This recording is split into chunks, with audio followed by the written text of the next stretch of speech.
الحمد لله الحمد لله نحمده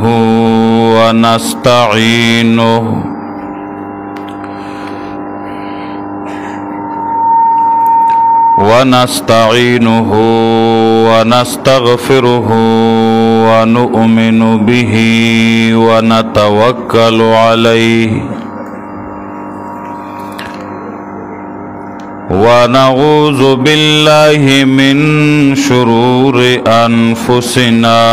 ومن سيئات أعمالنا ونعوذ بالله من شرور أنفسنا ومن سيئات أعمالنا من يهده الله فلا مضل له ومن يضلله فلا هادي له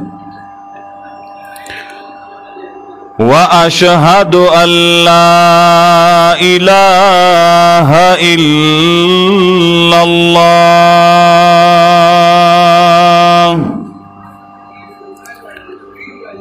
وحده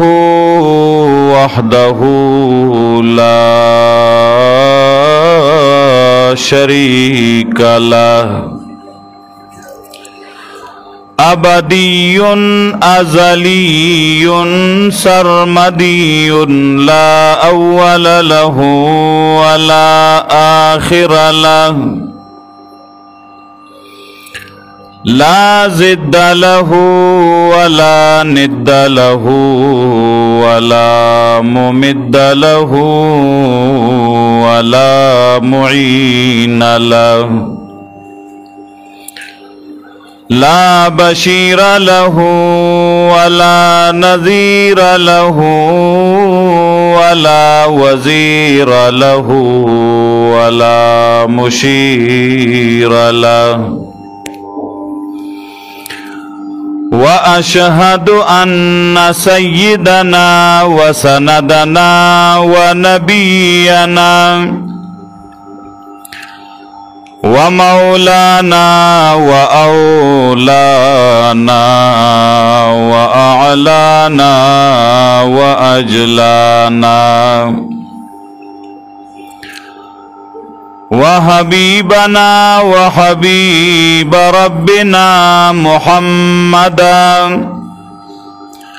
محمدا عبده ورسوله صلى الله تعالى عليه وعلى آله وأصحابه وأزواجه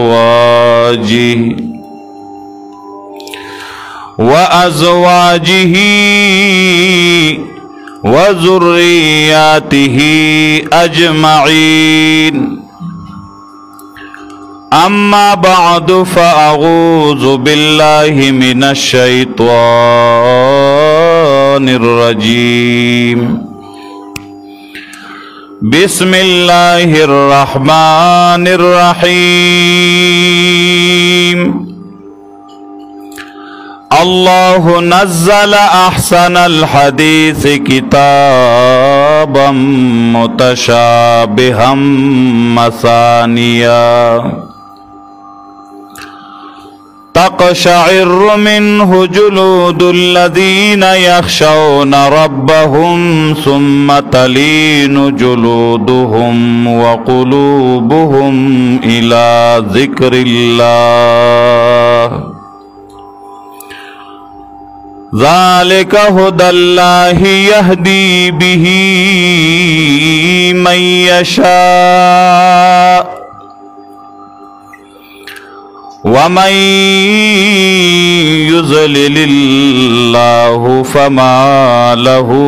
من هاد وقال النبي صلى الله تعالى عليه وسلم من تعلم كتاب الله ثم اتبع ما فيه هداه الله من الضلالة في الدنيا ووقاه يوم القيامة سوء الحساب أو كما قال النبي صلى الله تعالى عليه وسلم.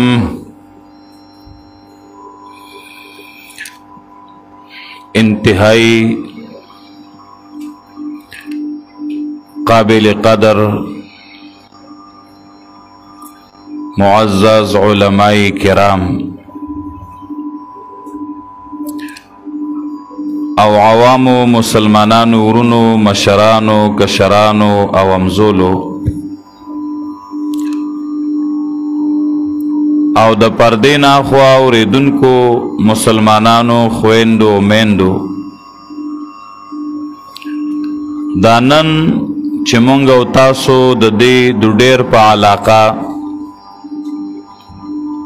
په دې وړوکي ځای کې د مدرسه کې راجمع یو د دې سبب او باعث هغه ډېره لویه خوشحالي ده چې ستاسو په دې کلي کې د محله کې قرآن عظیم د اول نه تر اخره پورې د ترجمې او د تفسیر سره تکمیل ته ورسید. یقینا چې دا ډېره لویه خوشحالي ده.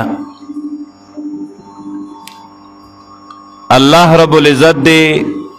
دا محنت زمونږ د برادر محترم مولانا عبدالحلیم صاحبنا او د هغې سره چې څومره ملګري او رفقا په دې درس کې وو نارینه او زنانه د هغې ټولو نه قبول کړي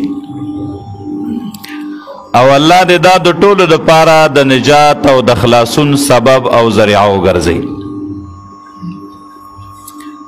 کله چې قرآن عظیم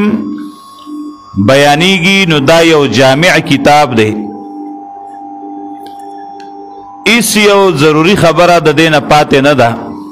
ټولې مسلې عقاید اعمال عبادات معاملات اخلاق هر یو شی دی کې بیان شوی دی او هغه تاسو مسلمانانو چې کوم د درس شرکاو وخت په وخت سره به اورېدلي. په دې لږ وخت کې ټولې خبرې نه کیږي خو صرف دومره چې دا یو سعادتي چې په دې کې ګڼ مسلمانان شریک شي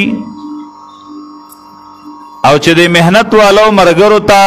الله پاک کم اجر او ثواب ورکوي نو دې خلکو ته الله د دې په وجه ثواب ورکړي. په دغه مقصد د اجتماع پروګرام جوړ شي. زمانه مخکې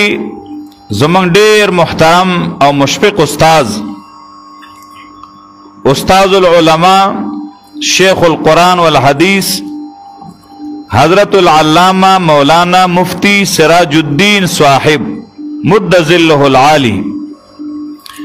سره د ضعف او د بیماری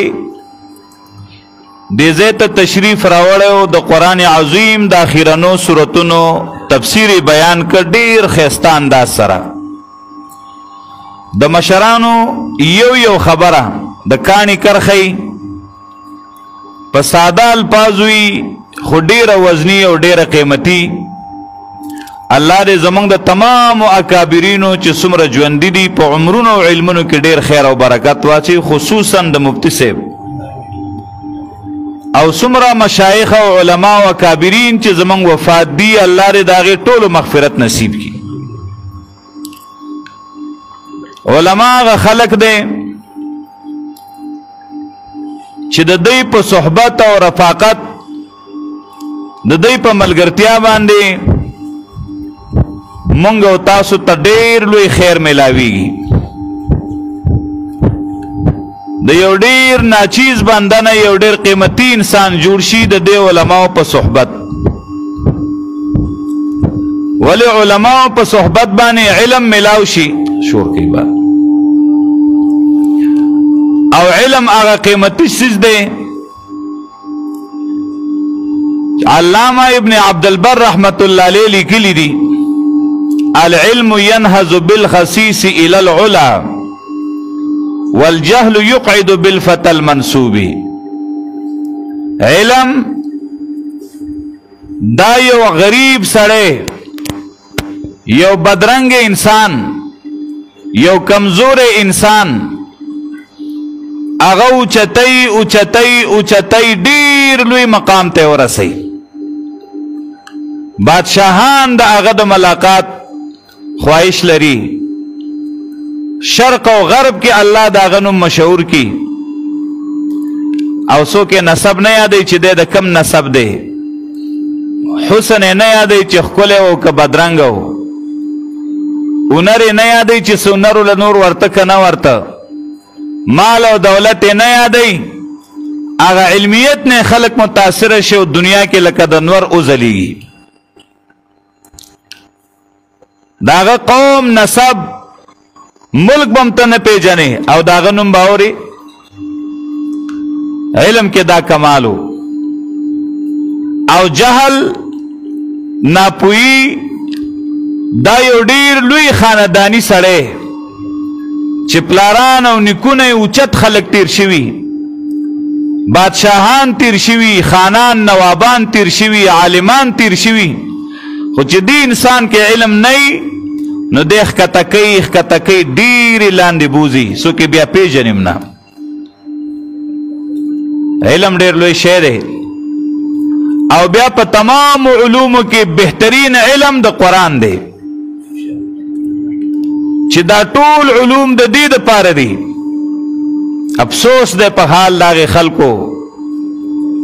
چې علوم وکړي او د ټولو علومو سردار هغه نه زده کوي، هغې نه ځان نه خبروي. زمونږ د جماعت اشاعت التوحید و سنه امتیاز دا دی چې مونږ وایو دا ټول علوم د قرآن د پاره دي. که صرف ویلی شي ووایه، نحو ویلی شي ووایه، معانی او منطق او فلسفه ویلی شي، پس علم بلاغت او علم کلام او بدیغ ویلی شي ووایه، نور علوم ویلی شي ووایه، خو د دې دپاره چې قرآن کې پې فهم حاصل کې قرآن به خامخا بیا وایي او که چېرته دغه علوم ټول حاصل کې خو قرآن او حدیث پې نه زده کې نو هسې دې ځان له وخت ضایع کړه. وخت در سره نه نو خیر دی، ته به مفسر نه ته به یو ډېر لوی عالم نه خو کم سے کم امر د الله به وپیژنې، نهي به وپیژنې، حلال حرام به وپیژنې، جایز ناجایز به وپیژنې. بیا کم سے کم قرآن ته خو کښېنه، قرآن خو زده کړه کنه. دا محنتو د شیخ القرآن رحمت الله علیه د دور نه مخکې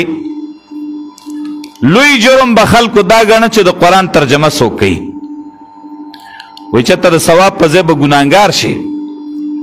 که چېرته د یو معنا غلطه وکړه یا د یو مطلب غلط وي، حالانکې چې قصدن آمدن نه او ستا خپل کوشش نو په دې ته نه ګناهګارېږي. البته ته به خپل کوشش کې سبقت لسانی وشي نه ګناهګارېږي. او که داسې پاره خبره چې انسان نه خطایي وشي او ګناهګارېږي دا خو د انسان د وس نه بهر ده او الله پاک په انسان دومره بوج غورځوي څومره چې د انسان په وس کې. لا یکلف الله نفسا الا وسعها. ربنا لا تؤاخذنا ان نسینا او اخطأنا. د دې دعا بیا څه مطلب دی؟ نبی علیہ السلام وی الله د خپل بنده په توبې دومره خوشحالیږي لکه یو سړی په صحرا کې دی او د هغه سره سورلي ده، په هغې سورلۍ د هغه خوراک سکاک پروت دی، شاړ بیابان دی، د ده نه سورلي وتښتېده او دی ورپسې ډېرې منډې ترړې ووایي وګرځي خو پیدا یې نه کړي او راویې نه نیسي. آخر دی ناامیده شي چې دا خو صحرا ده، څه د خوراک درک هم نه لګي، تندم په مخ اغسته دی او بم نه میلاویږي اسم مرګ دی خو دې سوري ته ډډه ولګوه چې د سوري لاندې خو د نڅا وخیږي د ډډه لګولې ده د خپل څاروي نه ناامیده دی د خپل خوراک څښاک نه ناامیده دی دې کې هغه څاروی وسرېد وګرځېد واپس راغی د خواله د سترګې پټې دي چې سترګې کولاو کړې اوښ راغلی دی یا اوښ راغلی ده د خوا ته ولاړه ده خوراک هم پې پروت دی اسکاک هم پې پروت دی دا انسان به په دې څاروي په راتلو څومره خوشحالېږي اندازه لګي حد نه سوا به خوشحاله د دې نه سوا الله پاک د خپل ګناهګار بنده په توبې استو خوشحالېږي الله اکبر افسوس دا دی ګناه رانه کېږي او معافي نه غواړو او داسې الله چې زموږ په معافۍ خوشحاله نو دا بنده د ډېرې خوشحالۍ نه د الله شکریه ادا کوي او ګور الفاظو کې خطا شي داسې وایي چې الله ته زما ربي زه ستا بنده یم یا الله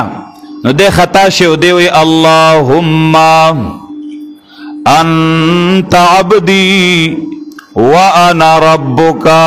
الله اکبر خوشحاله دی که نه دا دوه حالات ډېر ناشنا یو چې سړی خوشحاله نو ډېر ګډوډېږي یو چې سړی باندې غم ډېر زیات راشي بیا هم ګډوډېږي سر کې نه وي که نه دی وایي اللهم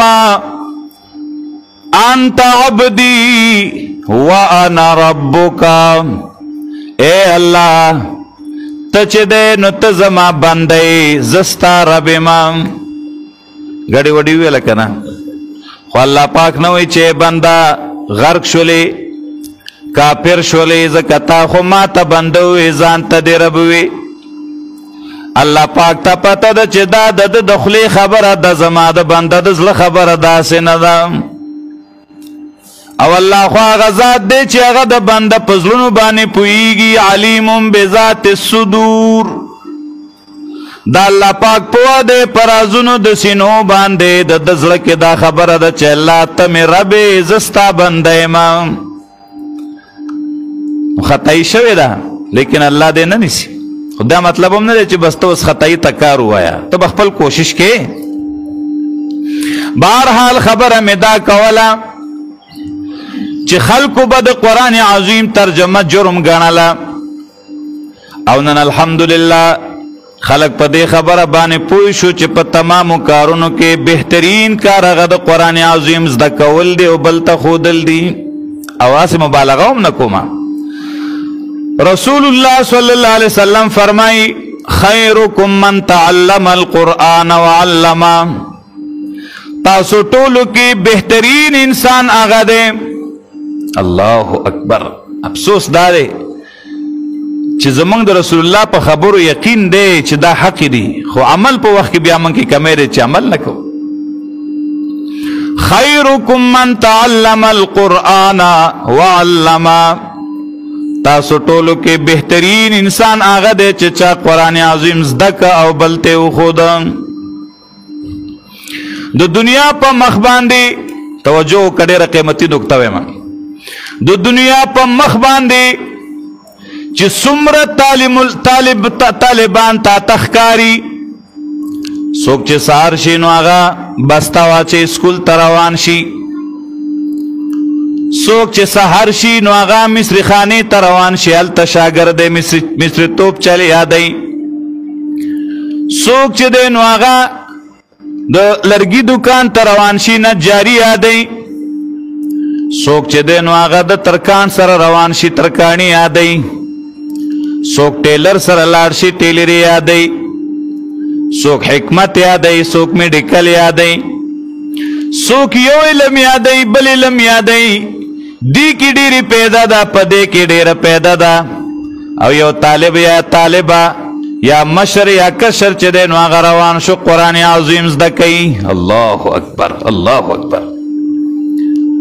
نو پدې تمام زده کوونکو کې بهترین زده کوونکی کم یو دی وای شابه کم یو دی الله دا خبره اوس چې زمونږ څنګه په خوله ده چې داسې عمل کې و نو قرآن به چا نه پاتې شوی مون خو وایو چې دا پرېږدوه د دې ضرورت نشته دی د دې اهمیت نشته دی په دې نوکري نه میلاویږي ځکه چې زمونږ منډه خو دې دپاره ده چې سبا راته نوکري میلاو شي په دې تنخواه نه میلاویږي ځکه چې موږ ته د خپلو امامانو د مدرسینو تنخواهګانې معلومې دي په دې باندې چې دی نو څه نه کېږي هنر زده که تعلیم زده که چې تا ته نوکري میلاو شي اسه دې تلو تلو کې یو خبره کومه زده که هنر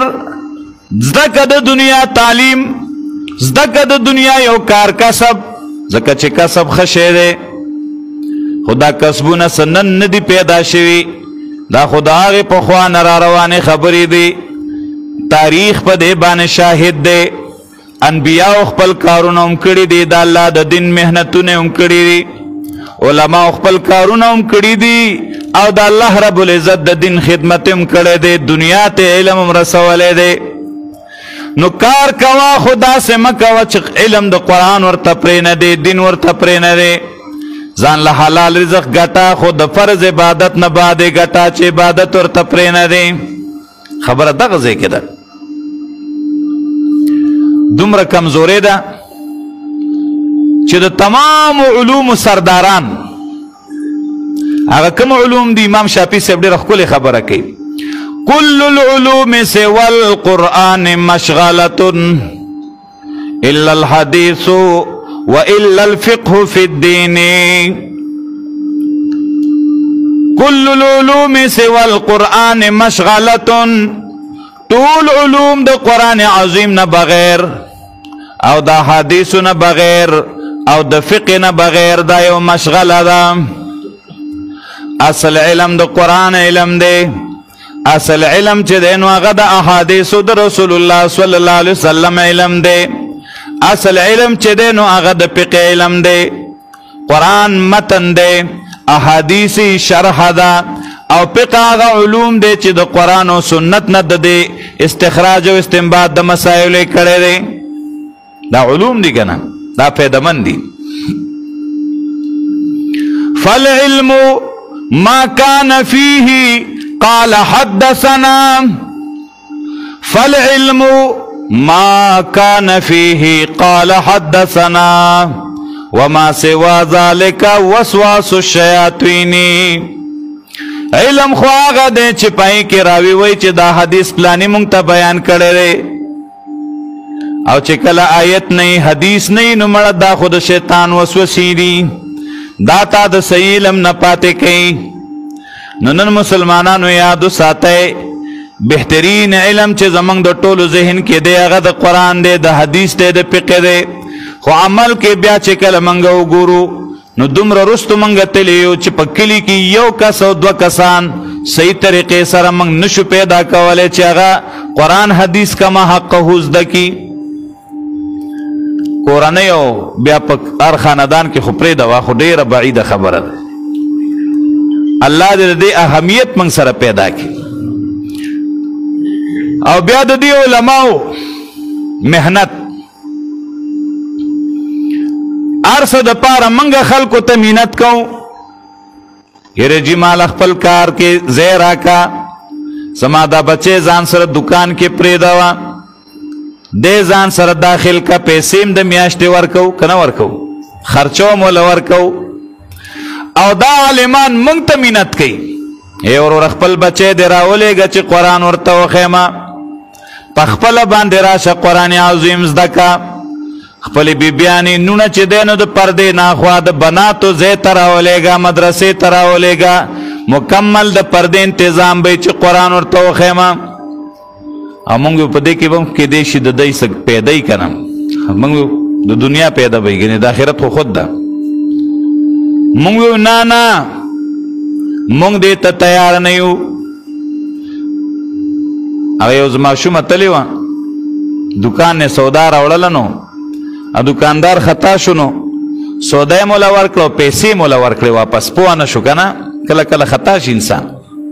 نو چې هغه کور ته لاړه و مور زړه نیای و هغې ته وی بیبي وی وی هغه کاکا پوه نه شو وی پیسې م راکړې او سودا یې م راله راکړله هغه نیای دکاندارانو لړه ستړی کړی وی چپ شه دې کې به هم دنه ګټلي دا ډېر روان نی ښه دې کې به هم دنه ګټلي خو ته پوهېږې نه دی وی په دې کې به هم دا مولیان موږ نه څه ګټي موږ یې خو نه ورکو موږ دا دې له بار ملک نه پیسې راځي او دې له یو ځای نه بل هلکه چې ته مې مقتدي چې ستا د جیب نه کې موږ اکاونټ ټوپونه وي نو بل به د څوک راله راکړي چې ته یې نشې راکولی نو بل به یې څوک راکړي چې ته راپسې 5 ټیمه ولاړې ته را سره په درس کې ناست چې ستا نه کېږي بل به یې څوک راکړي خو دا تا شیطان دوکه کوي او خوښه ده نه ده چې تا له هم راځي که نه ته هم علم وکړه ورونو کوشش وکئ دې کې د ویونکي هم پیدا ده او د زده کوونکي هم پیدا ده خبره یاد ساتئ علم چې دی که نه علم انما العلم بالتعلم علم په تعلم باندې دی په زده کړه باندې دی یو د انبیاو علم و هغه وهبي او یو د انبیاو نه رستو د نورو خلکو علم دی دا ګورئ کسبي دی محنت غواړي که محنت ونه کې نو ستا به پلار عالمي نیکه به د عالمي خو ته به جاهلې کتابونه ډک المارۍ به در کوئ کتبخانه به درته پاتې شي خو په ټکي به نه پوهېږې ځکه چې تا به محنت نه کړی دې دپاره محنت ضروري دی کوشش ضروري دی دا بغیر محنت نه حاصلېږي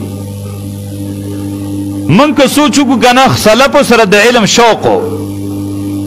ای به سفرونه د دې لپاره کول امام بخاري به کتاب العلم کې بابونه قایم کړي دي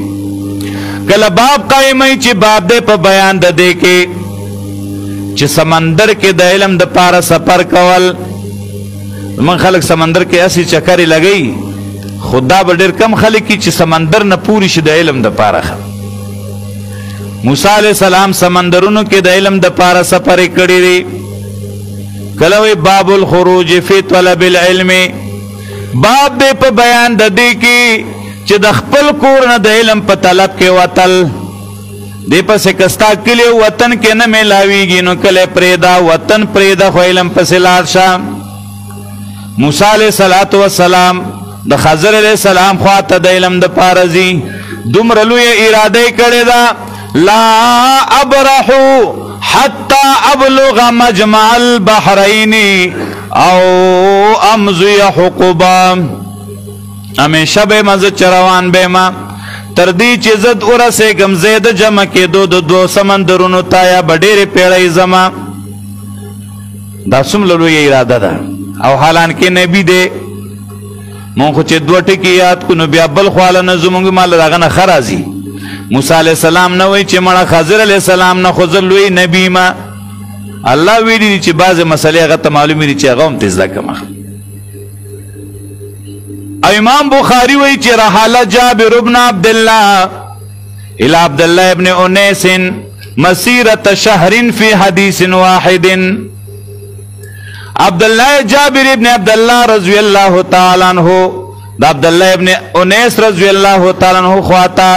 یوم یا سفر د یو حدیث د زده کړې لپاره کړو هغه خلکو سره قدر وکړه یوم یا شپه وخ باندې سفر کړی شپې پکې راغلي دي ورځې پکې تیرې شوي دي او هلته تللی دی نو یو حدیث یې د هغه نه اورېدلی دی موږ که جومات ته لاړ شو نو ایتونه به د قرآن څومره واورو حالانکې د قرآن مقام د احادیثو نه خو ډېر اوچت دی احادیث به پکې څومره واورو موږ دومره کمزوري شو الله دې معافي وکړي مسلمانانو قسم دی بعضې وخت کې د سړي زړه خفه شي موږ قرآن سره استهزا شروع کړې ده موږ دومره کمزوري یو چې موږ له په ناظره قرآن نه راځي دا چې چاله ورځي دی هم دې نه خوشحالېږي چې ماله خو راځي د دوی د الفاظ هم داسې دي چې الله دې معافي وکړي والاخذ بالتجوید ختم لازم ومن لم يجود القرآن آثم تجوید لازمی دی او څوک چې قرآن تجوید سره نه وایي نو ګناهګاریږي چې د سره تصور کې هم دا نه راځي چې ته به تجوید کومه د یو اهل لسان په مخ کې د یو عربي په مخ کې یا د یو عالم په مخ کې موږ د خپل قرآن تلاوت هم نشو کولی ټول خطا دی او بیا خفه نشي قرآن معنا او مطلب خو زده کول ډېره ګرانه خبره ده په سلو کې یو کس به داسې پیدا کېږي یا دوه چې هغې به د قرآن د خپل مانځه په ترجمه پیږي دا 98-95% خلک مکمل د خپل مانځه په ترجمه هم نه پیږي دا پتم راته نشته دی چې په کم شي باندې مونځ فاسدېږي په کم شي باندې مونځ کې سجده سهو واجبېږي کم مکروه دی پته باندې هم نه پوهېږو خو بس خړې اوبه وړانده میان دي. خلک وایي علم ډېر دی. والله دا خبره خلک هسې ځان دوکه کوي. علم بالکل نشته. پخوا علم ډېرو. پخوا چې علماو کوم کتابونه لیکلي دي د نن زمانې دا ټول راغونډ که د هغې په شان یو کتاب نشي لیکلی. پخوا چې څنګه تفاسیر لیکلی شوي دي نشي لیکلی. هغه پخوانو چې د خپل علم نه کمې خبرې لیکلي دي دا اوسني د هغې دپاره شرحې ګوري چې په دې باندې ځان سره پوه کړي. پوهېږم پرې نه چې دا د څه لیکلي دي. ډېره غټه کمزوري ده. او دا خو شکر وباسئ الله دې د شیخ القرآن رحمت الله علیه قبر منور کړي. که دا شخصیت نه وی والله چې ننه پورې به خلک په کم جهالت کې پروت وخه.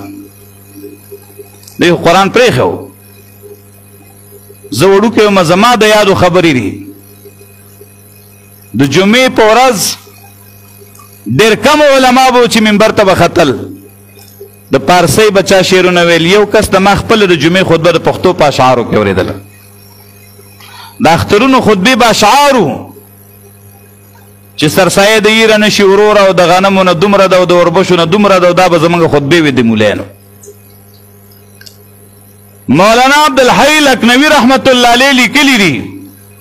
د جمعې خطبه په غیر د عربۍ نه په بله ژبه کې ویل دا بدعت دی. بعضې خلک وایي که نه چې خطبه د خطاب نه ده او خطاب دې ته ویلی کېږي چې خلکو سره څه وشي خبره وشي. تاسو په عربۍ کې خطبه وایي خلک پرې نه پوهېږي. دا خطبه د خطاب نه دا ستا اجتهاد دی. دا ستا یو خبره ده او زما خبره د رسول الله د خبرې سره برابره ده. زم خطبه ذکر دی. قرآن ورته ذکر ویلی دی. احادیثو کې رسول الله ورته ذکر ویلی دی. ذکر په پښتو کې نه ذکر په عربۍ کې. قرآن څه وایي یا ایها الذین آمنوا الله اکبر یا ایها الذین آمنوا اذا نودی للصلاة من یوم الجمعة فاسعوا الى ذکر الله وذروا البیع. اے د ایمان والو کله چې جمعې په ورځ باندې د جمعې د مانځه دپاره اذان وشي فاسعوا الى ذکر الله وذروا البیع. تلوار سره لاړ شئ د الله ذکر ته او د هغې نه بعد خرڅول پرېږدوئ. دوکانونه بند کړئ کاروبارونه بند کړئ. په دې تلو تلو کې یو مسله وکړم اکثر خلکو ته خو به معلومه وي خو کیدای شي چا نه ایره شوي تازه به شي. زموږ علماو دا خبره لیکلې ده د نبی علیه السلام په دور کې د جمعې اذان باغو چې کله به نبی علیہ السلام منبر باندې تشریف فرما شو د هغه مخې ته به اذان وشو او دویم اذان به اقامت.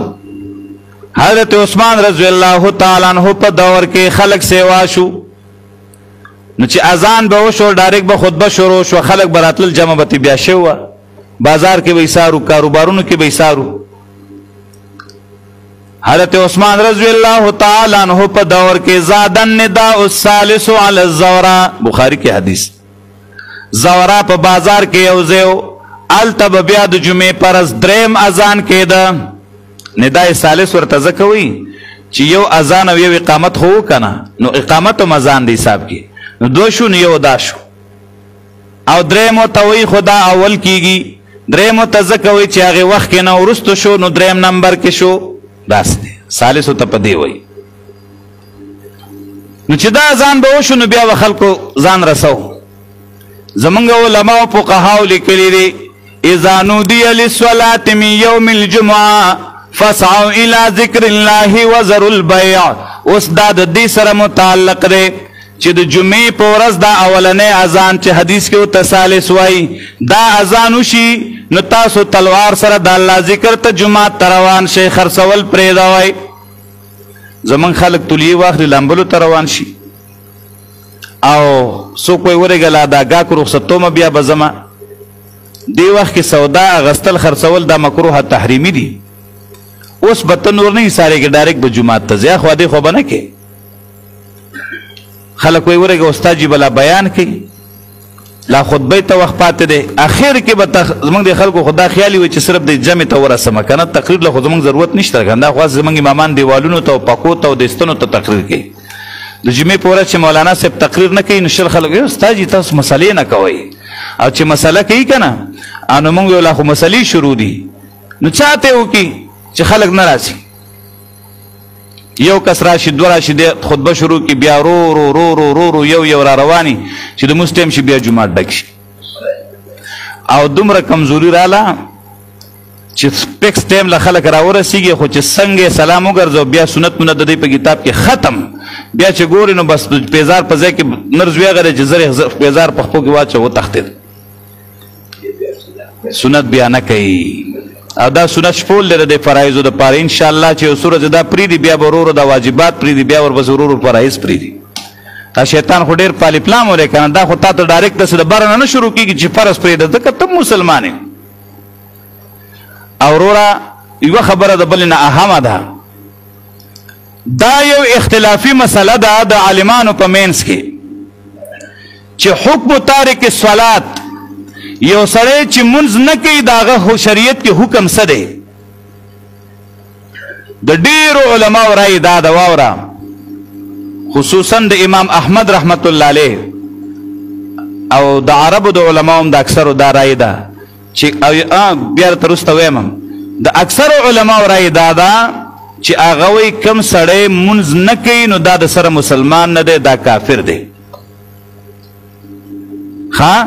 چې منځ پریدي دا کافر دی هغه احادیث ټول د هغې دلایل دي چې کومو کې صراحتا داسې الفاظ دي چې بین العبد و بین الکفر ترک الصلات د بنداو د کفر په منځ کې صرف معمولی دغه دی چې منځ پرېښودل دي منځ یې پرېښود بس کافر شو او هغه حدیث دی چې نبی علیہ السلام فرمایي چې څوک 15 ټیمه منځ کوي نو د دپاره به نجات او نوري د قیامت پر ورځ دلیل به او څوک چې منځ نه کوي نو دی به د فرعون او حامان او قارون سره نو فرعون او حامان او قارون به په کوم ځای کې هغې ولې یاد کړه هغه هم کافر و دی هم د هغې په صف کې شو دا احادیث د هغې عالمانو دلیل دی امام ابو حنیفه رحمت الله علیه ډېر احتیاط به کو زمونږ د امام صاحب مذهب دا دی چې بای دا سړی فاسق دی فاجر دی غټ ګناهګار دی خو کافر ورته مه وایي احتیاط وکړه پوه شوې او دا احادیث حمل کوي په هغې باندې چې یو سړی قصدن عمدن منځ نه کوي او دا منځ کول ورته جایز کار ښکاري د سره ورته ګناه نه ښکاري وایي دا کول پکې لا د منځ چا راوسته دي ځکه بعضې خلک ته انکار کوي یعنې منځ نه مني چې نه مني نو بیا خود کافر دی بیا پکې د هېڅ چا شک نشته دومره عظیمه ګناه ده او خلکو وروره د مونځ نه ګپ جوړ کړی دی در چا خپله خوښه د الله 15 ټیمه مونځ فرض کړی دی او د ده خپله خوښه ده بس که 2 ټیمې کوي او که 1 ټیمې کوي او که نیم کوي څو پکې جمعه ګل شي او څو پکې اختر ګل شي او څو پکې انځر ګل شي هغه بالکل په جمعه او اختر کې به هم نه صحیح کېږي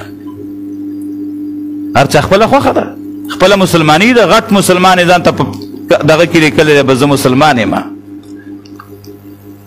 لا يبقى من الاسلام الا اسمه آخر کې به صرف نوم پاتې بهرحال مونځ چې کوم دی دا فرض دی خو خبره مې د جمعې د مانځه کوله اوس خلک د جمعې د مونځ هم اهتمام نه کوي چې 3 جمعې یو سړی د جمعې مونځ ته لا نرشي حدیث کې راځي دی په کتاب کې د پر چې کوم د لیکل د عملنامې دي په هغې کې دی منافق ولیکلی شي دا بیا نه روانېږي او نه بدلېږي اوس خدا څه خپل سمې دی نه څه به کوې نو ګوره خبره مې دا کوله چې خلک وایي خطبه د خطاب نه ده مونږ یو خطاب نه دی فسعوا الی ذکر الله تلوار وکړئ د الله ذکر ته قرآن کې ورته ذکر ویلی شوی دی صحیح شوه او حدیث کې راځي چې د جمعې په ورځ فرشتې راغلي د جماعت په ور کې ناستي چې څوک اول راشي هغه اول لیکي دویم راشي دویم لیکي دریم راشي دریم لیکي اول نمبر یو سړی راغی نو دومره ثواب یې وشو فکأنما قرب بدنا گویا چې هغه اوښه لال کړه موږ نه د خوراکونو باندې او په د اسکاکونو باندې او په د لامبلو په دې قصو باندې اکثر دا اولنی وخت پاتې شي که نه د جمعې په ورځ باندې صحابي وایي چې موږ به د جمعې د مانځه نه پس چې کوم دی نو خوراک څښه کومه لره موږ به د هغې نه بعد چې کوم دی نو خوراک کوو یو خو به خوب دله نه درځي او بل به په دې تا باندې ناوخته کېږي هم نه نو په وخت ځنو دومره ثواب به دې وشي لکه چې یو اوښه لال کړي ښه چې دویم نمبر کې راشي که نه نو بیا دومره ثواب وشي لکه چې غوا لاله کړي د هغې نه وروستو دریم نمبر کې راځي نو دومره ثواب دی لکه چې ګډه یا بیزا لاله کړي هغې نه بعد 4 نمبر کې راځي لکه چې چرګه خیرات کی. هغې نه بعد 5 نمبر کې راځي لکه چې د چرګې هګۍ خیرات کی. بیا ته وایه چې کله امام صاحب راووته بیا فرشته وي باس رجسټر بند کوي. طووا صحفهم یستمعون الذکر، بیا فرشته خپل هغه عملنامې را بندي کړي او بیا خطبې ته څه کېږي؟ نو خطبې ته یې څه وویله؟ ذکر یې وي. نو ذکر په عربۍ کې دی که نه؟ صحابه کرام مختلفو ملکونو ته تللي دي خو د خطبې په عربۍ کې د په بله ژبه کې نه ده نقل. او که څوک وایي چې خطبه د خطاب نه ده او خطاب د خلکو د پویولو دپاره، نو که دا ټول خلق ملیان او طالبان را جمع شوي دي، علما او مفتیان او قاضیان را جمع شوي دي، د جمعې منځ کې خطبه به وایي که نه به وایي؟ دوی ته د تقریر څه ضرورت دی؟ موږ یو ملګري به کله خبره کوله، وایي دا یو ملا چې بل ملا ته تقریر کوي، د دې داسې مثال لکه یو زمیندار او بل زمیندار چې دواړو ټیپر کرلي، دا یو په دې بل چې ټیپر خرڅوي، هغه خپله پټي کرلي، ستا په ټیپرو هغه څه کوي؟ نو ملا ته د تقریر ضرورت شته، د خطاب ضرورت شته، هغه ځان له شیخ دی او خامخا به د جمعې خطبه وایي. نو که دا صرف خطاب او ذکر پکې نه و، نور څه پکې مقصد نه و، نو بیا هغې ته څه ضرورت و؟ دویم که د سحر نه تقریرات شروع دي د زوال نه مخکې، نو د زوال نه بعد بیا د خطبې ضرورت به نو، خطاب خو شوی دی که نه؟ دا یو خاص وخت کې ذکر دی د الله پاک. صحیح ده؟ بیا پکې په خطاب په ولاړه او په ناسته ور څنګه کولی شي؟ ټیک ده چې دا خطبه به په ولاړه وي، ځکه چې دا صرف ما ته وي خطبه نه ده، دا ذکر هم دی. عام خطاب په بعضې موقع په ناسته هم کولی شي. بعضې خلک وایي د جمعې خطبه په ولاړه ده، نوره خبره به په ولاړه کې. دا چا ویلي دي؟ په ناسته صرف خطبه په ولاړه ده. وترکوک قائمه، قرآن نه ثابت. او نور ذکر که او که خطاب کې که په ولاړه کې په ولاړه کوه، که په ولاړه نشي کولی ښه بېغمه ته په کرسۍ کې کښېنه، په ناسته کوه. څه لازمه خو نه ده، خو د جمعې خطبه به څنګه وي؟ هغه په ولاړه. بهرحال الله الله د جمعې په ورځ دا جمعې مانځله به په وخت باندې راځي. نو کوشش پکار دی چې د جمعې مونځ له سړی په وخت باندې لاړ شي. دا نه چې د جمعې مونځ کېږي او دی ورو جومات ته وردننه شي. نو مقصد مې دا دی چې مسلمانانو ورونو موږ له پکار دی چې د علماو صحبت اختیار کو، د علماو ملګرتیا اختیار کو. د دې په صحبت کې موږ له ډېر خیر دی. نو علم اوس الحمدلله زیات شو. هر جماعت کې درس دی، په هره محله کې درس دی، د نارینهو درس دی، د زنانو درس دی. د مخکې درسونه چرته و. تاسو ته ما خبره دا شروع کړې وه چې د جمعې خطبه به خلکو شعرونه ویل. ښه حالان کې شعر نه چې موږ ویو چې تقریر کوې که نه، خطبه به خامخا وی، په عربۍ کې به وی. نو بهرحال دا د الله لویه مهرباني ده په موږ او تاسو. بیا دا ډېر علاقه، دا ډوګ علاقه، دا خو مخکې هم دا خلک خو، او زموږ شیخ صاحب، زموږ مفتی صاحب مد ظله العالی، د هغې په محنت باندې الله دا ملګري تیار کړل، علما، مفتیان، او الحمدلله هر جماعت نن آباد دی، درسونه دي. د دې نعمت شکریه ادا کوي، کوشش وکوي. ګوره د قرآن عظیم درس شو، په دې کې به داسې خوش نصیبه ومي چې هغه به د اول نه تر اخره پورې ټول درس کې ناست دي، خو داسې کم نصیبه به ومي چې هغه ته به ټول درس کې یو ورځ د ناستې توفیق نه میلاو شوی. بعضې خوش نصیبه خو دا دي وایي ستړی ما که او راونیو تا 2 کسان ډوډۍ خوړه که نه، اکرچالو که ستاسو خیال دا ډېر غوړي، او چې لاله غونې کچۍ پوخ ډېر خوړل شي بیا خو اساني که نه. نو هغه 2 ملګري ډوډۍ ته ناستو، نو هغه یو کس چې به کرچالو باندې نوڼۍ کېښوده، ټوپ به یې کتې، نو بیا به یې پې نوڼۍ کېښوده، نو بیا به یې ته ټوپ که. نو بس هغه بل ملګري ویل د سړي نه هر وخت دا کرچالو خلاصېږي، بس هغه پې نوڼۍ کېښوده او راوچت یې که ویې نو دی ورته داسې ګوري، وایي ظالمه نو ستړی ما که رانه وخوړه تا،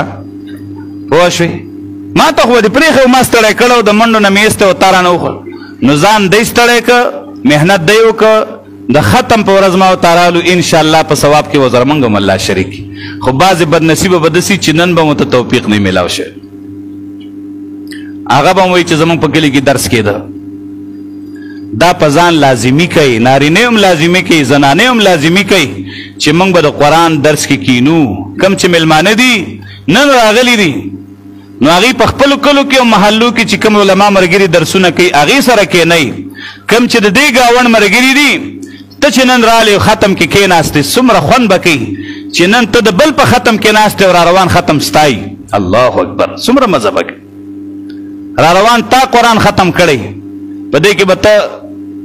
خو د الله کلام دی که نه، د الله د امر نه به خبر شي، د نهي نه به خبر شي، د احکاماتو نه به خبر شي، د ضروري مسایلو نه به خبر شي، خپل ایمان او دین نه به خبر شي، آخرت دپاره به کوشش وکړي، او که ناپوهه پاتې شو نو ځان له به نقصان وکړي. الله رب العزت دې زمونږ په زړونو کې د دین مینه پیدا کړي. الله چې کوم قرآن مونږ ته رالیږلی ډېر انقلابي کتاب دی. الله نزل احسن الحدیث کتابا متشابها مثانیه. الله را لیږلی دی لږ لږ هغه خبره چې هغه د تمامو خبرو نه ښایسته خبره ده. الله اکبر. ای مسلمانانو، د دنیا په مخ چې څومره کلامونه دي، سندرې دي، لطیفې دي، قصې دي، واقعات دي، هر څه چې دي، خو په هغې ټولو کې ښایسته خبره او بهترینه خبره هغه د قرآن ده، ځکه چې دا د چا کلام دی؟ دا د الله کلام دی. متشابهه، یو بل سره یو شان دی د مضمون په اعتبار یا د الفاظو په اعتبار. مثانیه، بیا بیا لستی شي، بیا بیا مکررولی شي. تقشعر منه جلود الذین یخشون ربهم ثم تلین جلودهم وقلوبهم الى ذکر الله. ذکر شي د دې نه سرمنې د هغې کسانو چې د خپل رب نه یریږي. قرآن اثر کوي، خو پار چا نه چې کوم انسان په زړه کې د الله نه یری. د چا په زړه کې چې د الله نه یری نو د هغې دا ویښته راوچت شي د قرآن سره، بیا نرم شي د هغې زړونه او د هغې سرمنې د الله پاک ذکر ته قرآن واوري، پای کې انقلاب راشي. الله دې د داسې اورېدو توفیق موږ له راکړي. ذلک هدی الله یهدي به من یشاء. دا هدایت د الله دی، هدایت کوي په دې باندې چا لره چې وغواړي. ومن یضلل الله فما له من هاد. او چا لره چې ګمراه کړي الله، پس نه به هغه دپاره څوک لاره ښودونکی. د هدایت کتاب قرآن دی. الله چې چاته هدایت کوي په دې کوي. الله دې موږ ټولو ته په قرآن هدایت نصیب کړي، او الله دې موږ له د قرآن علم را نصیب کړي. واخر دعوانا ان الحمد لله رب العالمین. الحمد لله رب العالمين والعاقبة للمتقين والصلاة والسلام على سيد الرسل وخاتم النبيين وعلى آله وأصحابه الطيبين الطاهرين. ربنا آتنا في الدنيا حسنة وفي الآخرة حسنة وقنا عذاب النار. ربنا لا تزغ قلوبنا بعد إذ هديتنا وهب لنا من لدنك رحمة إنك أنت الوهاب. اللهم اعنا على ذکرک و شکرک و حسن عبادتک. دعاو کې چې دا کم درس شوی دی الله دې دا قبول کړي، او الله دې مولانا صاحب او د دې ملګرو ته د دې اجر او عوض ورکړي. څومره نارینه او زنانه چې دې کې شریک و، الله دې دا د هغې دپاره هم د نجات او د خلاصون سبب وګرځوي. څومره مسلمانان چې دې ختم ته راغلي دي، الله دې ټولو قدمونه د ایمان په تله کې واچوي. الله دې د ټولو شرعي حاجات پوره کړي، او الله دې د ټولو مشکلات ختم کړي. څومره چې بیماران دي، الله دې تمام بیماران له صحت کامله عاجله ورکی. قرضداران دے اللہ قرضونو خلاص کی. بے کسب و بے روزگارو تے اللہ رزق حلال کسب حلال ورکی. بے اولادو تے اللہ نیکان صالحان اولاد ورکی. تو دشمندارانو دشمنی دے اللہ پر ولی بدلی کی. دے کمزے کے چدا محنت شروع دے اللہ دا قبول کی، واللہ دے کے ډیر خیر و برکت واچی. کم مسلمانان چې دې سره مینا محبت تعلق ساتي، قربانی کوي، الله دې داغي کورونو مالونو اولادونو کې خیر واچي. الله دې موږ ټولو ته استقامت را نصیب کړي، او الله دې همیشه د قرآن او د حدیث خدمت زموږ نه والي، او الله دې په خپل دربار عالی کې قبول کړي. وصلی الله تعالی